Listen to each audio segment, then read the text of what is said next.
Muy bien, pues como decíamos, primera de Pedro, primera carta del apóstol Pedro.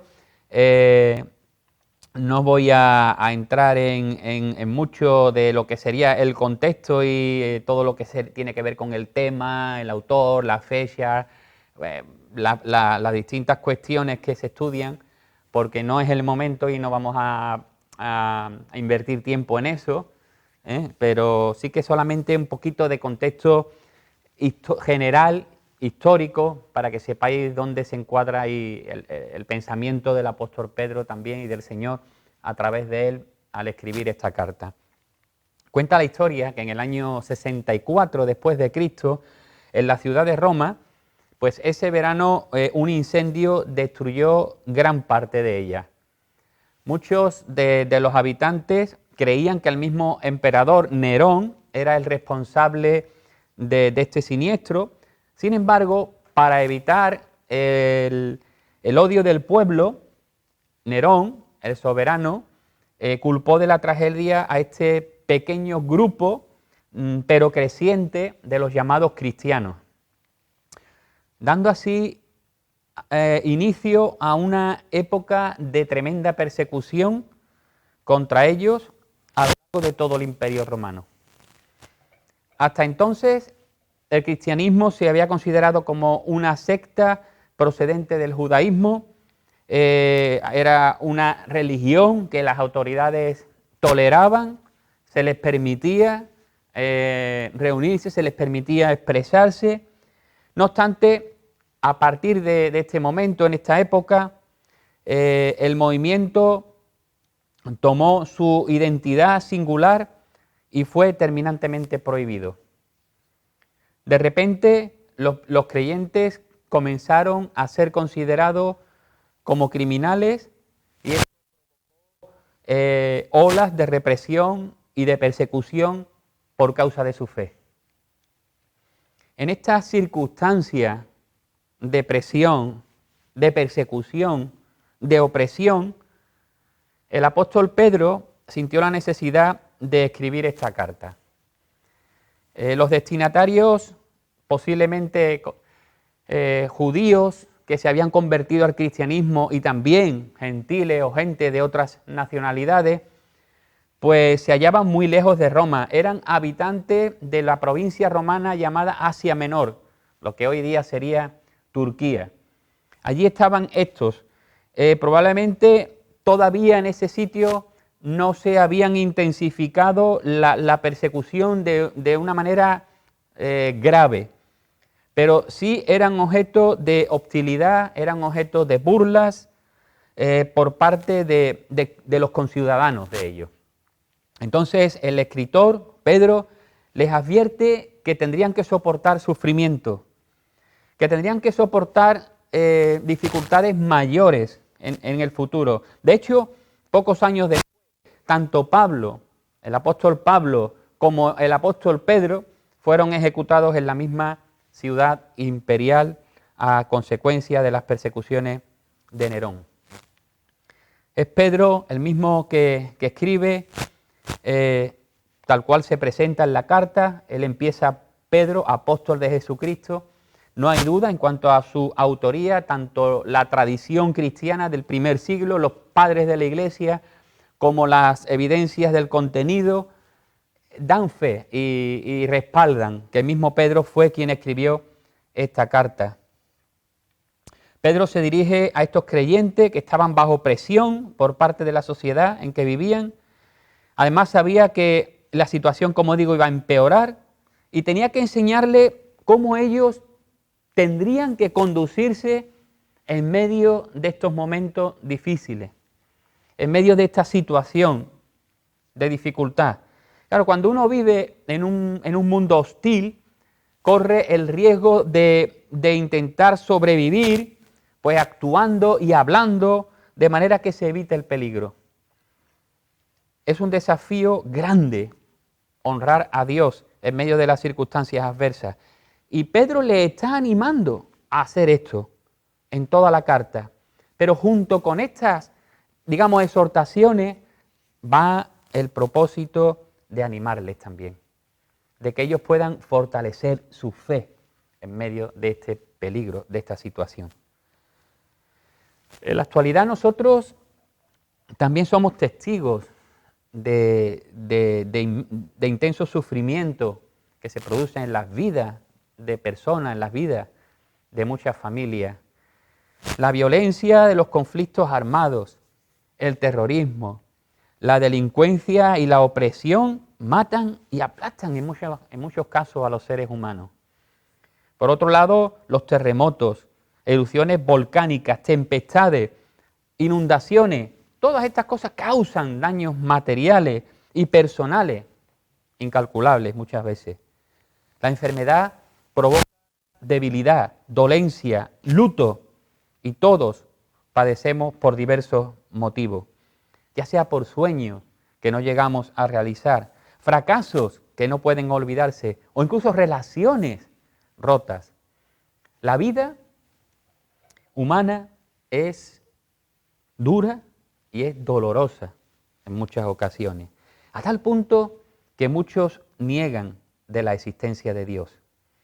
El texto que hoy vamos a ver es parte del primer capítulo. No vamos a ver siquiera el capítulo 1 completo. Vamos a ver una parte de ese capítulo 1 de esta carta que trata acerca de la salvación que los creyentes tienen en Dios.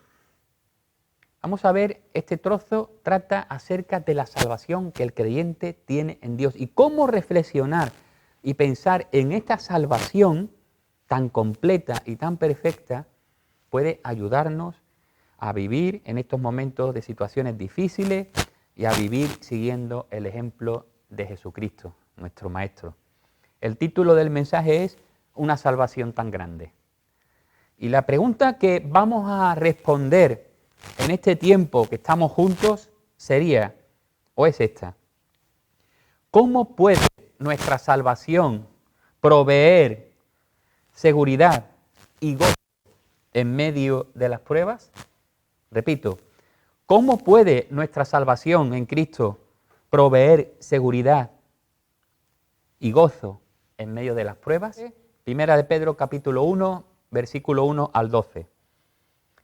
Pedro, apóstol de Jesucristo, a los expatriados de la dispersión en el Ponto, Galacia, Capadocia, Asia y Bitinia, elegidos según el previo conocimiento de Dios Padre, por la obra santificadora del Espíritu, para obedecer a Jesucristo y ser rociados con su sangre.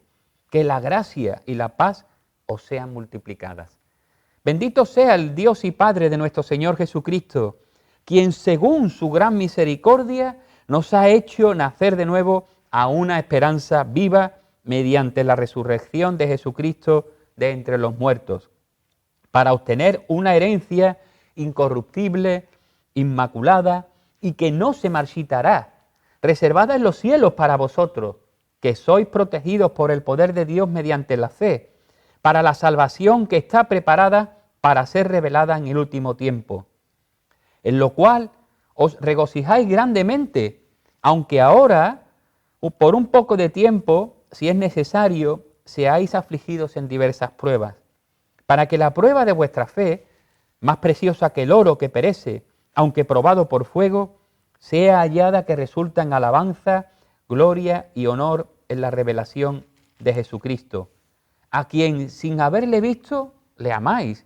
y a quien ahora no veis, pero creéis en él, y os regocijáis grandemente con gozo inefable y lleno de gloria, obteniendo como resultado de vuestra fe la salvación de vuestras almas. Acerca de esta salvación, los profetas que profetizaron de la gracia que vendría a vosotros, diligentemente inquirieron e indagaron, procurando saber qué persona o tiempo indicaba el Espíritu de Cristo dentro de ellos al predecir los sufrimientos de Cristo y las glorias que seguirían. A ellos les fue revelado que no se servían a sí mismos, sino a vosotros, en estas cosas que ahora os han sido anunciadas, mediante los que os predicaron el Evangelio por el Espíritu Santo enviado del cielo, cosas de las cuales los ángeles anhelan mirar. Pues hasta aquí la lectura de la palabra y confiamos que Dios nos dé de su gracia ahora al meditarla. ¿Cómo puede nuestra salvación en Cristo proveer seguridad y gozo en medio de las pruebas? Al responder esta pregunta vamos a ver cuatro aspectos. Primero, la salvación en Cristo puede proveer seguridad y gozo en medio de las pruebas. Uno, al considerar nuestra verdadera identidad. Segundo lugar, al considerar nuestra herencia futura. Tercero, al considerar el propósito de las pruebas presentes. Y en cuarto lugar, el ejemplo de Cristo profetizado en el pasado. Vamos entonces al punto 1. ¿Cómo puede nuestra salvación en Cristo proveer seguridad y gozo en medio de las pruebas? Al considerar nuestra verdadera identidad. Y la palabra clave que me surge es la palabra seguridad. Vamos a estar viendo 4 palabras relacionadas con cada punto. Seguridad, gozo y motivación. En este primer caso, considerar nuestra verdadera identidad, versículos 1 y 2.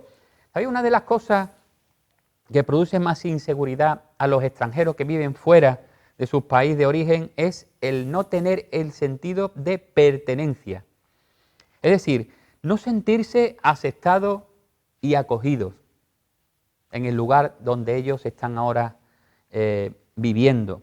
El hecho de sentirse solo y perdido dentro de la gran masa de una sociedad que anda de acuerdo con su propia cultura y que en muchos casos no acepta la cultura diferente.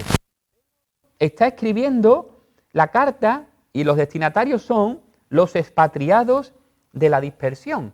2 palabras. Los expatriados, es decir, los extranjeros, aquellos que viven en un lugar que no es el suyo, y de la dispersión. Son frases que, y vamos a ver en esta carta muchas de las expresiones que hacen referencia al pueblo de Israel, que hacen referencia al pueblo de Dios en el Antiguo Testamento. Vamos a ver símbolos, vamos a ver figuras que van a recordar. Recordad que Pedro está escribiendo en su mayor parte a cristianos de origen judío. Se han convertido del judaísmo y han creído en el Mesías y ahora son cristianos, forman parte de la iglesia, junto con otros gentiles, gente que venía de sus diversas culturas, religiones y tradiciones, a formar parte de este pueblo en Cristo Jesús. Expatriados de la dispersión. Posiblemente Pedro también está escribiendo no solo en un sentido literal, sino en un sentido figurado, a creyentes que tienen que entender también su situación o su condición espiritual. Condición espiritual de peregrinos en un mundo hostil, en un mundo que es contrario a sus principios y a sus valores. Lo que Pedro les está diciendo al decirle a los expatriados de la dispersión es: mirad, vosotros sois gente que estáis viviendo en un mundo extranjero, pero igualmente sois gente extranjera en el sentido espiritual. Eso es lo que también la palabra de Dios pues enseña. Ellos está haciéndole ver como pensad en el pueblo de Dios que estaba vagando por el desierto. Ahí en la Biblia, en el Antiguo Testamento, nos relata ese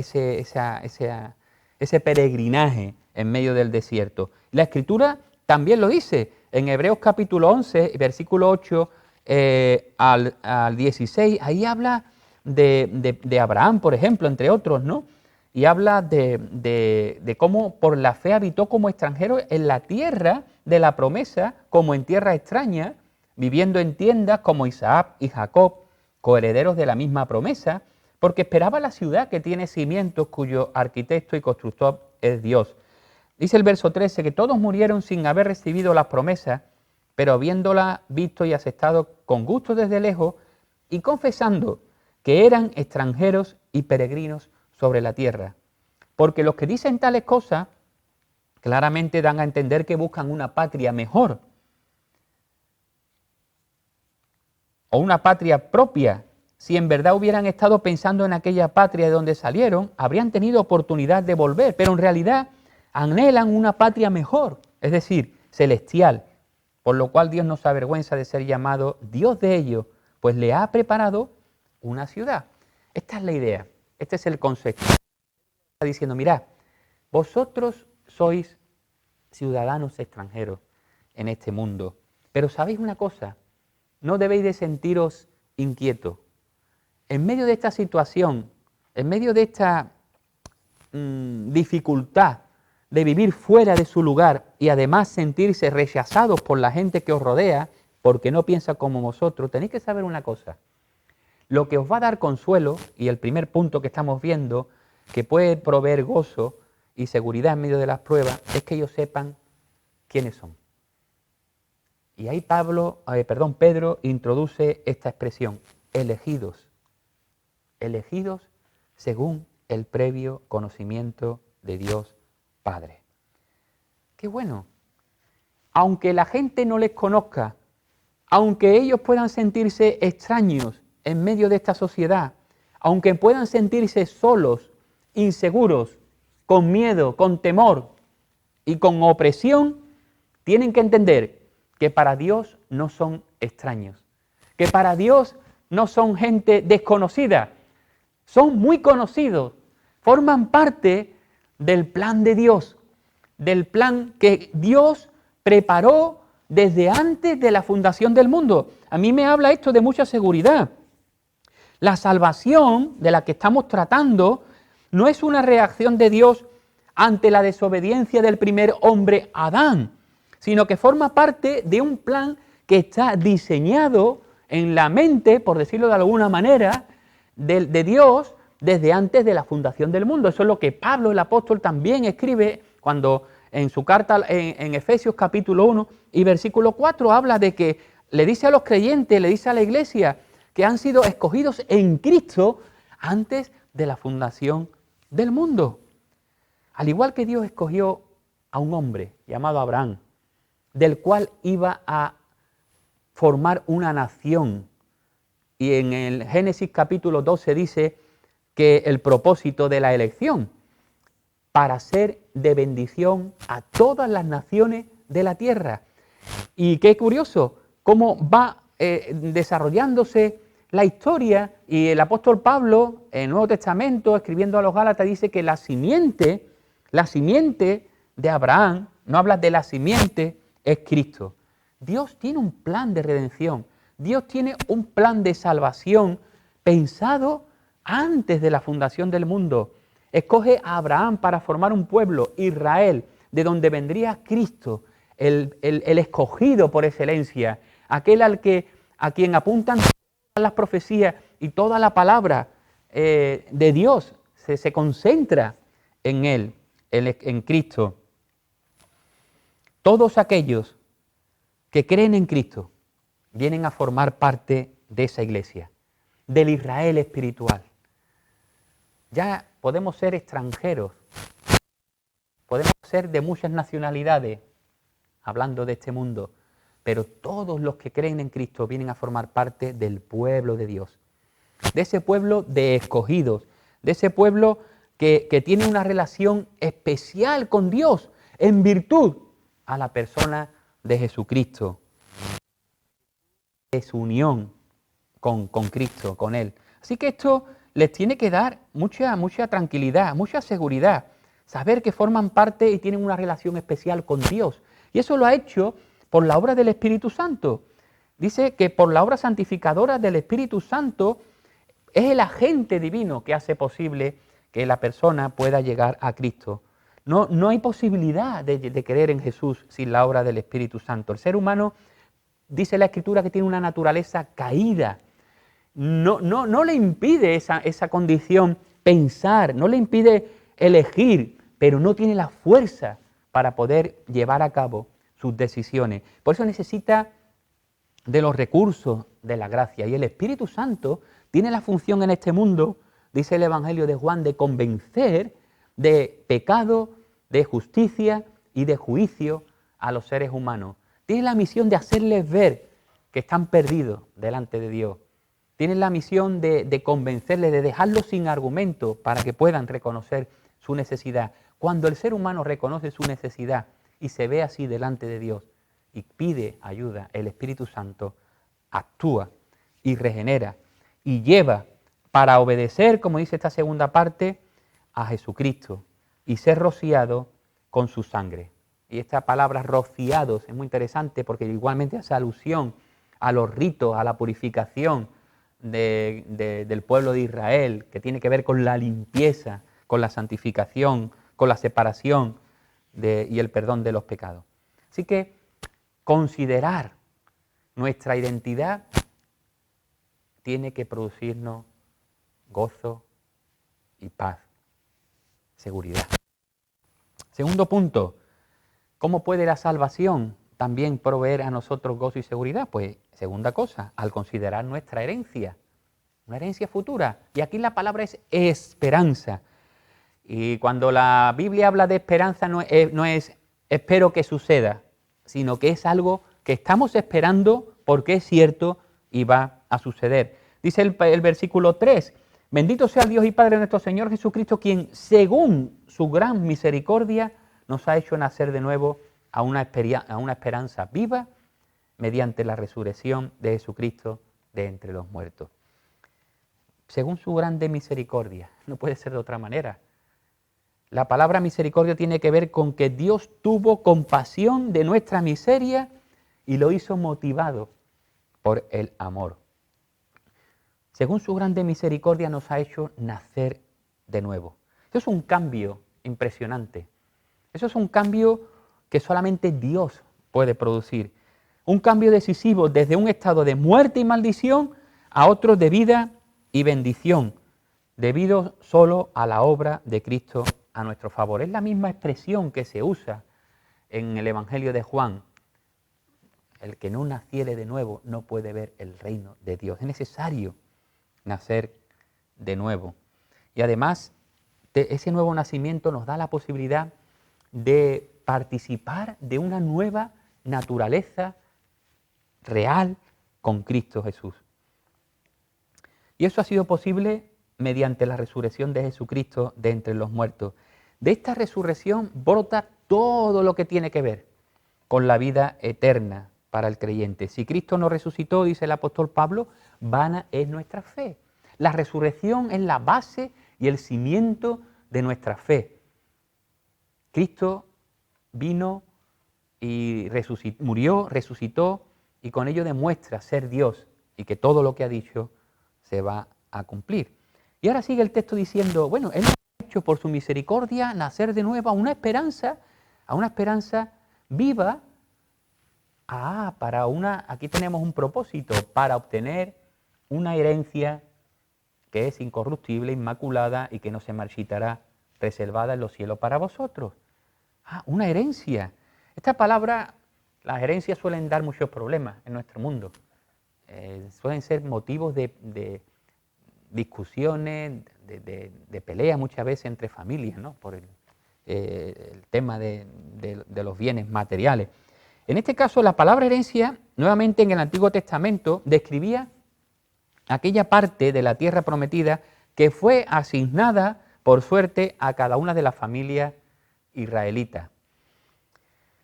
Pero aquí la idea no es tanto el derecho, sino la posesión real. El disfrute pleno de la herencia, que en el caso del creyente es celestial. Fijaos, es una herencia incorruptible, es decir, está hablando de que no contiene ningún principio de destrucción que opera desde dentro. No hay algo que esté, que en nuestra herencia pueda surgir el mal, ¿no? Es incorruptible porque no contiene ningún principio de destrucción que opera desde fuera. Y es inmarchitable porque el paso del tiempo no puede restarle valor. Pero está reservada en los cielos. Si bien está garantizada en cuanto a su disfrute pleno, todavía hay futuro.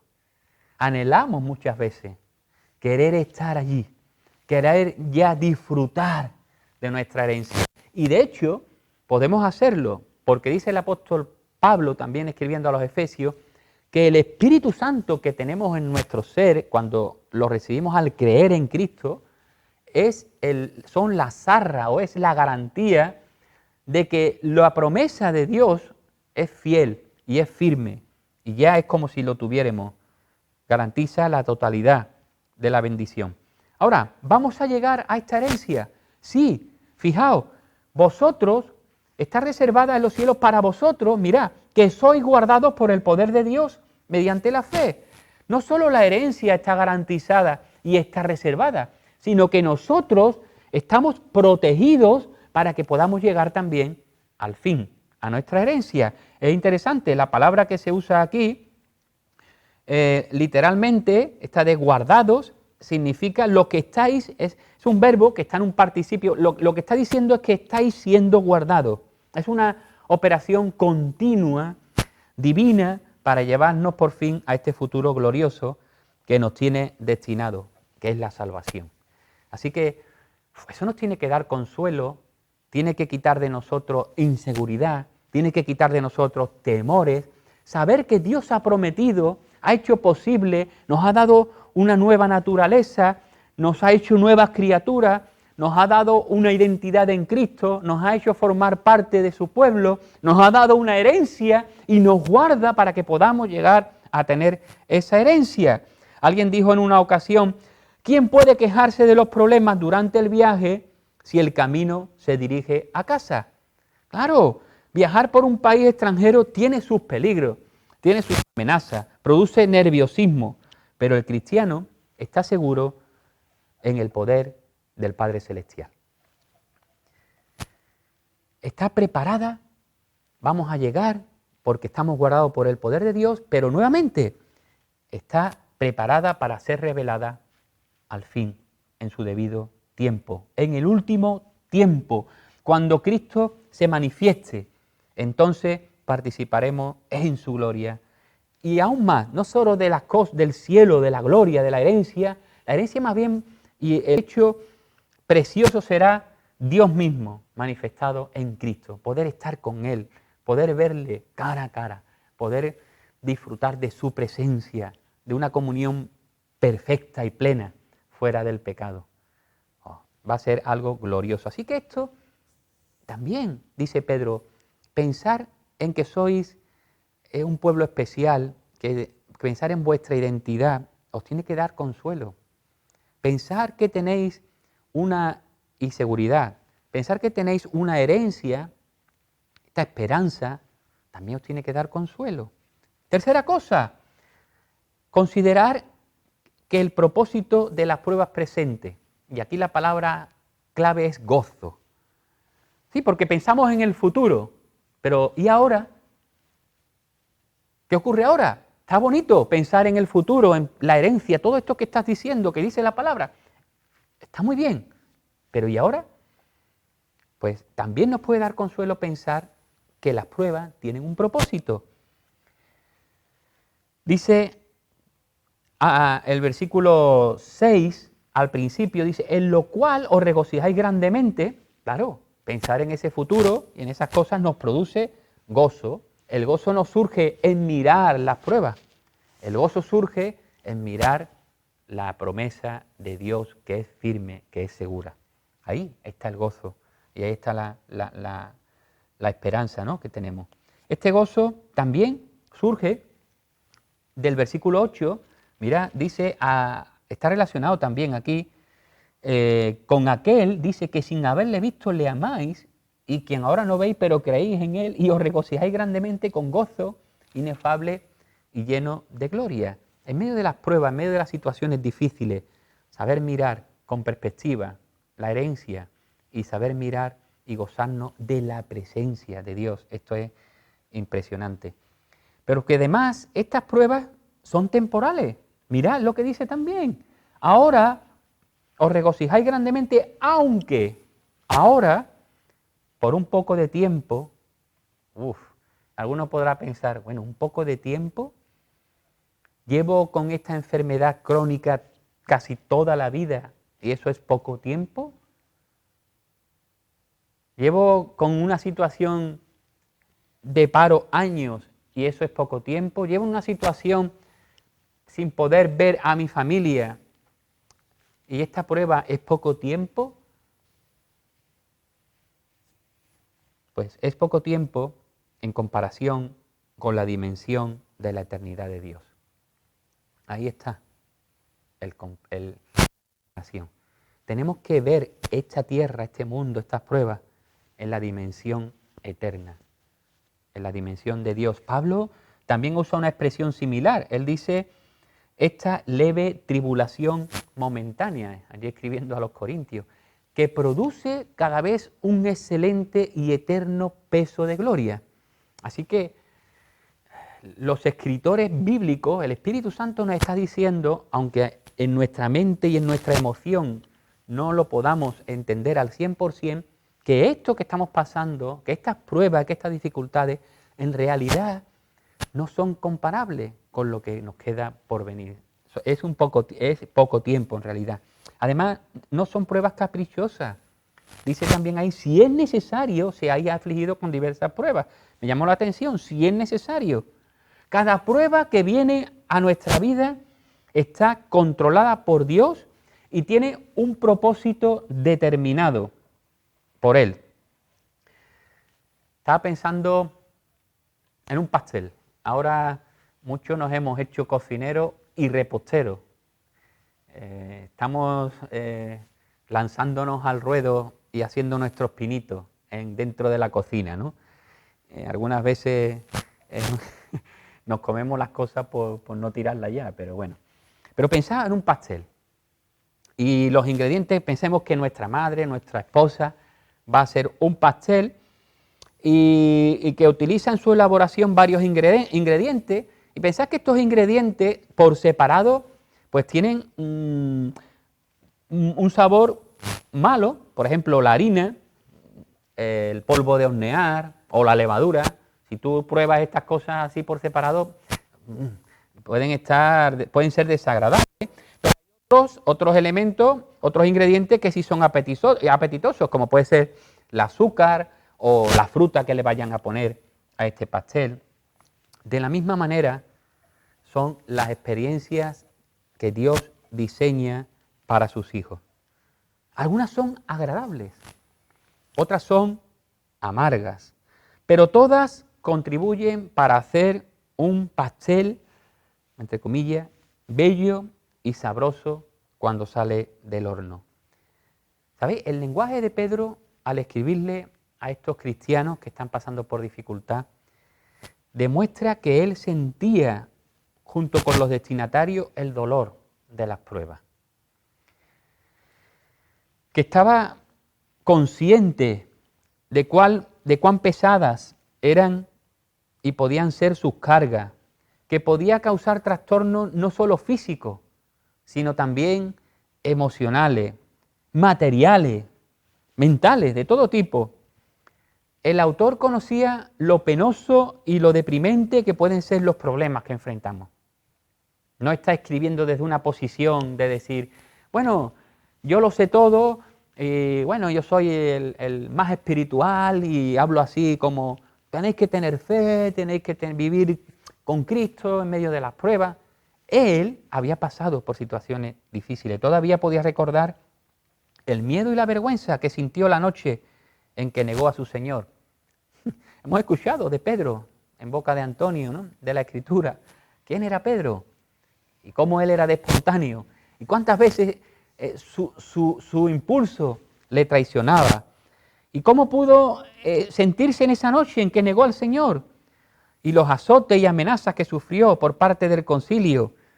Y traía a lo mejor a la memoria la prisión y el peligro de muerte en que él mismo se había también encontrado por causa de ser seguidor de Jesucristo.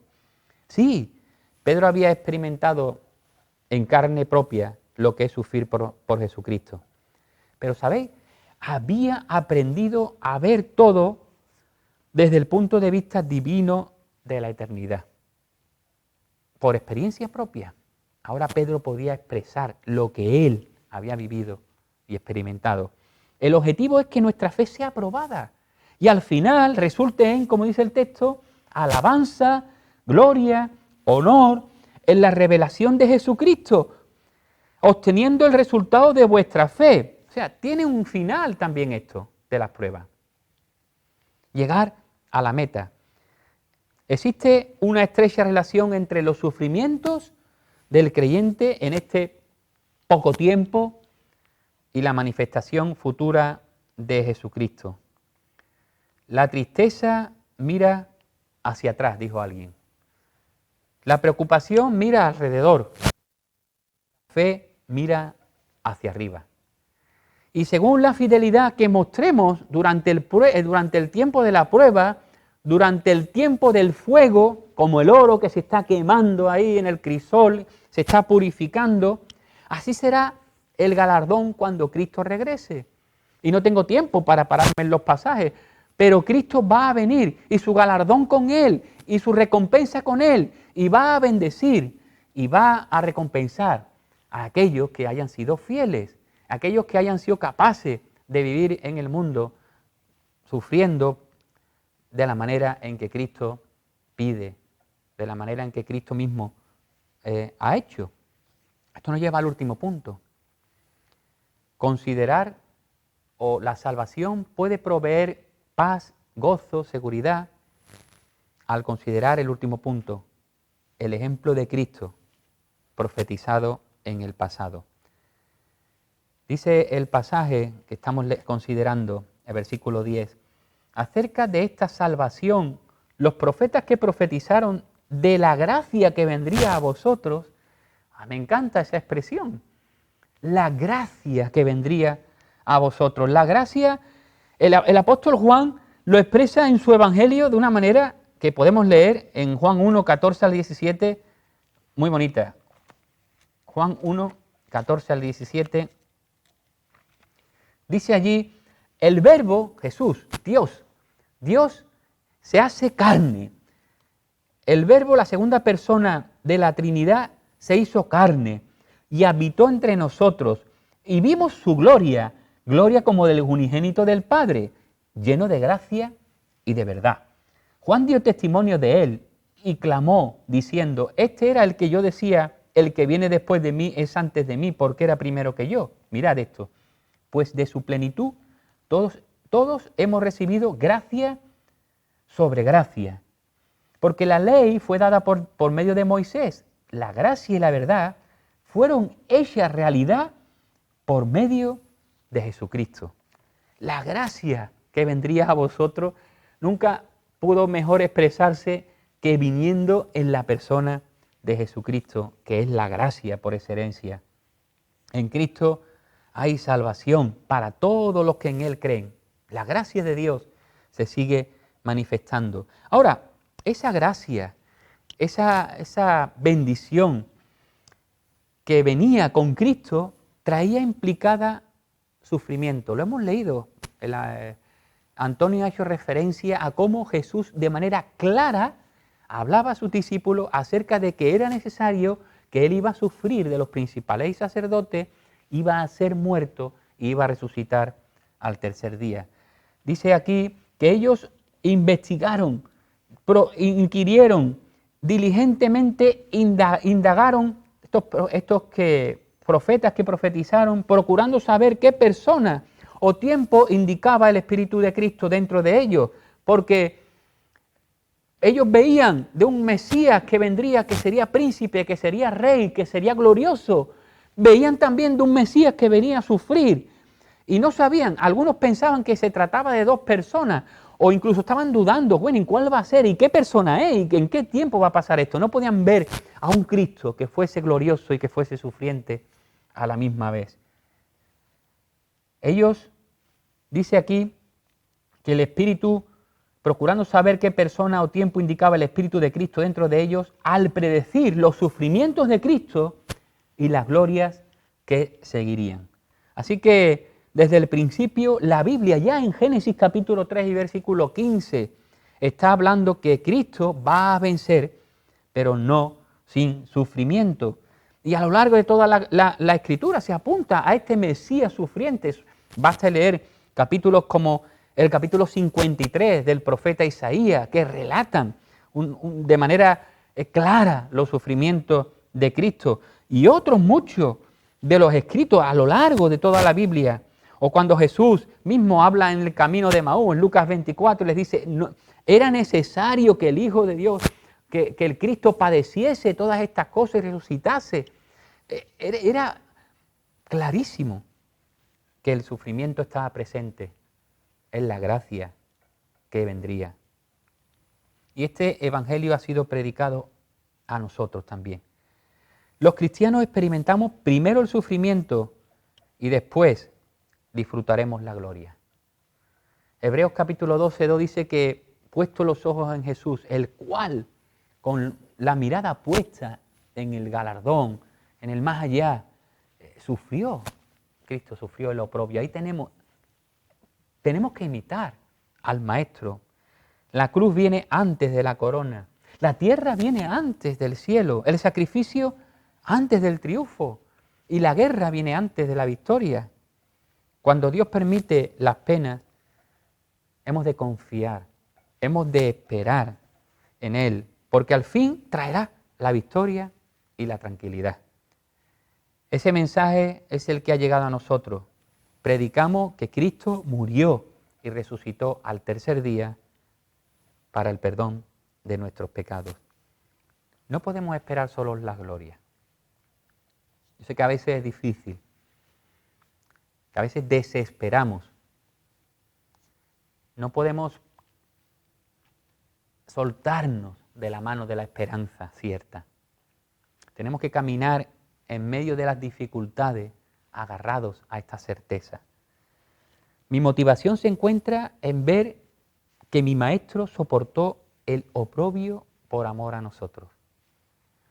Y nos dejó en este mundo con la advertencia: en el mundo tendréis aflicción, pero confiad, yo he vencido al mundo.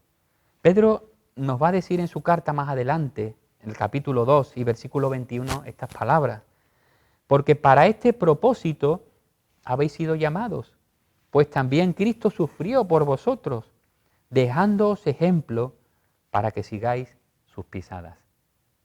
Así que debemos de poner nuestros pies en las huellas que fue dejando el Maestro. Philip Yancey, autor de muchos libros, en uno de ellos, en el libro que se titula ¿Dónde está Dios cuando duele?, una costumbre única de funerales practicada por los musulmanes africanos. Dice que familiares y amigos íntimos rodean el ataúd y en silencio se ponen a mirar el cadáver. Nadie dice nada. Todo el mundo rodeando y mirando. No hay cánticos, no hay flores, ni lágrimas. Se pasa a cada uno un caramelo de menta y a una señal todos se meten el caramelo en la boca.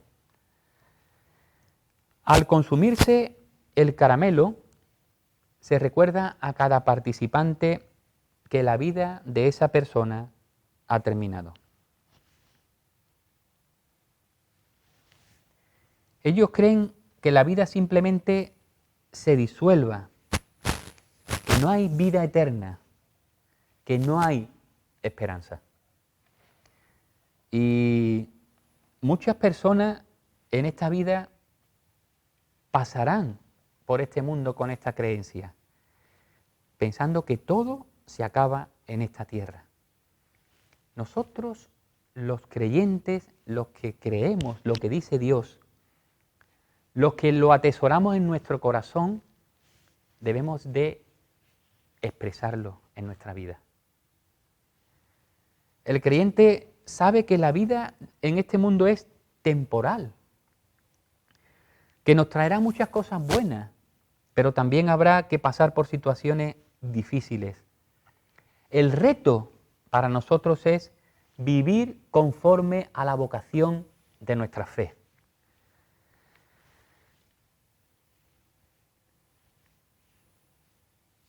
Para esto contamos con el ejemplo de Cristo.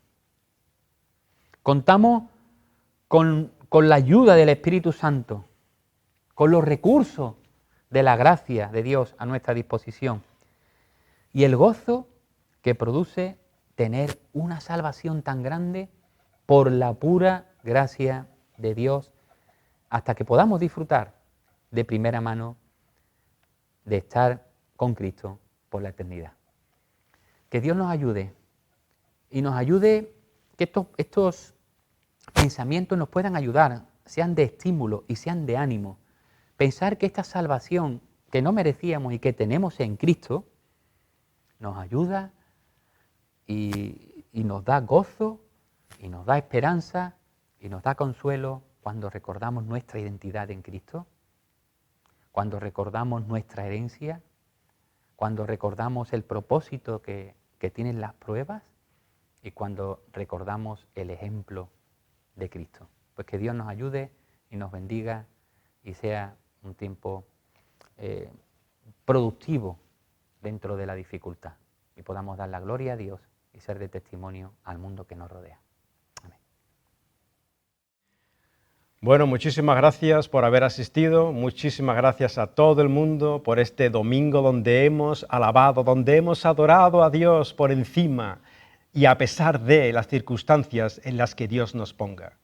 Muchas gracias por haber estado ahí, muchas gracias por habernos acompañados y quedáis emplazados para el domingo que viene. Dios mediante, antes de marcharnos, vamos a hacer una oración a Dios, donde nos ponemos en sus manos hasta el domingo que viene. Señor Dios Todopoderoso, Rey de todas las cosas, Rey del universo, en tus manos, Señor, están nuestras vidas y en ti confiamos, nuestra vida ahora, Señor, y nuestra vida en el futuro. Sabemos que tú haces una obra en nuestros corazones, que te necesitamos desesperadamente para vencer ahora el pecado que vive en nosotros y para vencer, Señor, en el mundo venidero. Padre, las cosas que tú has puesto, la herencia que tú nos has dado, ayúdanos a contemplarla, Padre, en la eternidad. Ayúdanos a contemplarlas en el poder de tu gloria, porque tú, Señor, eres poderoso para hacer todas las cosas, cuando sea tu voluntad, cuando tú quieras. En el nombre de Jesús, quien murió por nosotros y nos dio la seguridad de la salvación eterna. En su nombre, Señor, te damos las gracias. Amén. Hasta el domingo que viene. Muchas gracias.